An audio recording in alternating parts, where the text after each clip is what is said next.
Pose here to the group is the problem in Dallas purely Jason Garrett? No, he's going to get blamed for everything, but he has been there. Look, if you've only got one win and you've been a head coach for over 10 years. One playoff win, yeah. One playoff win, like, come on. And that's all they he eventually has to go. I like Jason Garrett. He's not the guy, answer, right? But no way. I think that's obvious. He's not the answer. No. Whether he's the problem or not, he's certainly not as the solution. And he's had a decade. And he's gone through a really good quarterback in Tony Romo, and now a bright, good quarterback with Dak Prescott, and it still hasn't happened. And you're watching all these other teams in the NFL reach out to different head coaches and start having some success that they haven't had in the past. And so, yeah, I mean, listen, this offense looks completely different than it did the first 3 weeks of the season. To me, it looks like Jason Garrett has taken over the offense from Kellen Moore. And I never want to say this because I think it sounds very stupid when talking heads who put on makeup and speak on television say this. but we look good. We do. Hey, we do. But the Jason Garrett seems to have lost the locker room. And I say that they just look like a team that's uninspired. They go into this game, it looked like they never really were going to have a chance. There's a time where Jason Garrett comes out on the field with both his hands out like this, and the entire offense. Look, here's the video. No one. We don't give a damn about you, pal. It's been a decade of average. We can't do it. It just seems like there's something nasty brewing down there in the Cowboys. And behind the scenes, I don't know what it is with Jerry Jones and Jason Garrett and Kellen Moore now. Something has to get fixed because they're going to be forced down our throat on national television every single week. I would like them to be good. I'm just not sure Jason Garrett's the guy to get them. Can we say something in the interest of fairness? He played this game without the best left tackle in football and another offensive lineman. Amari Cooper played 3 snaps and another wide receiver was hurt. And I know no one wants to hear this, but the Jets are a much better team than they had shown the first, or at least the last 3 weeks of the season, because they didn't have a quarterback. They have a good defense. I'm not suggesting that this is a loss the Cowboys should be proud of, but I do not think the sky is falling as much as people are making of it based on the fact that they lost to an 0-4 team. That was not a normal 0-4 team yesterday. Well, I mean, those are valid points, Greeny. Why are you laughing at Sean that? Payton's been doing it without Drew Brees. I mean, come on. That's not your average run-of-the-mill 0-4 Well, how many 0-4 teams lose their quarterback to mono? Look, I called the game. I said the Jets were going to win this thing, but here's the deal, and you're right. Tyron Smith's not out there, and it's not falling. But it's the same old song and dance. I agree with the fact that, look, they're going to make the playoffs. They're going to get on a roll at the end, and guys like me are going to believe in them.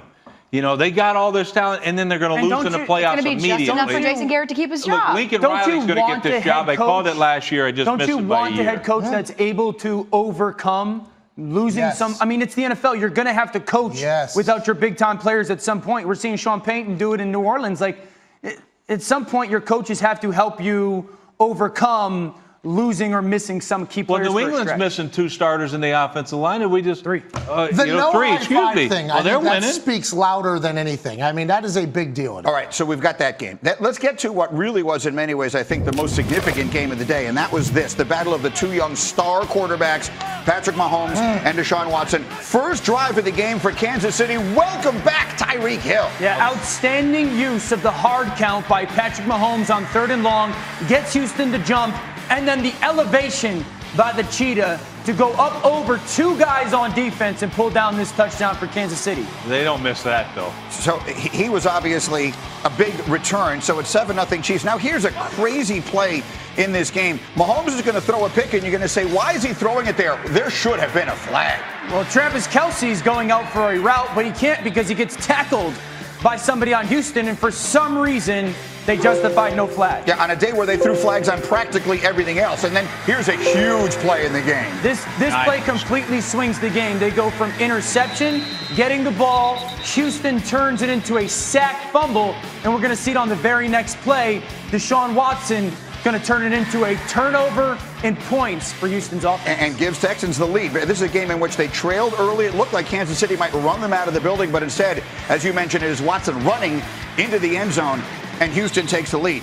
Now, just over 6 minutes left in the third. Chiefs are down by 6 on a 3rd and goal. It's Mahomes scrambling, and here's Tyreek again. Yeah, good job on 3rd and goal to figure out some space, find a seam in the pocket, and then Tyreek Hill to sit where nobody on defense is. Touchdown, don't do Chiefs. That. And he sticks the landing. 24-23 Chiefs. Just under 10 seconds to go in the third. 3rd and goal. Watson looking for DeAndre Hopkins. Oh, he's picked. Good physicality by Ward at the line of scrimmage. You got physical with Hop. the ball was kind of a 50-50 jump ball. Ward won it. But they get him the ball back again. And here's Watson showing you the physicality. Can he take it in over the man? Yes, he can. He can take it in and score. Texans would add a 2-point conversion, so they're up 31-24. Later in the fourth, same score. They could kick a field goal to try and put the game away, but instead, Rex. I love it. Put it in your best player's hands, and you get to Hopkins. You're going to throw it to Hopkins, Deshaun Watson. Great call.